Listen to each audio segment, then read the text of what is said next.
वाह वाह खेसारी लाल यादव। देखिए भाई, झारखंड पलामू में खेसारी लाल यादव के इतना फैंस फॉलोइंग इतना तगड़ा है मेरा भाई कि आप लोग भीड़ देख करके बता सकते हैं कि खेसारी लाल यादव को पूरा विश्व में नंबर 1 ट्रेंडिंग स्टार क्यों कहा गया है। आप देख लीजिए मेरा भाई, ये है चतरा का पलामू झारखंड का ये सीन है जो वहाँ इनका स्टेज शो हो रहा था। उस स्टेज शो में इतनी भीड़ थी भाई कि कम से कम 2 से 2.5 लाख लोग वहाँ पे उपस्थित थे।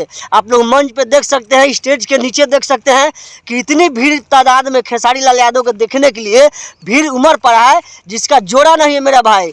लभी खेसारी भैया, इसी तरह लगे रहिए, आप नंबर 1 ट्रेंडिंग पर हैं और हमेशा बने रहेंगे।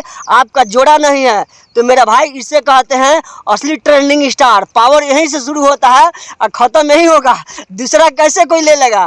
तो लभी खेसारी भैया, आप वाकई में आप नंबर 1 है, हमेशा बने रहिएगा। Thank you so much.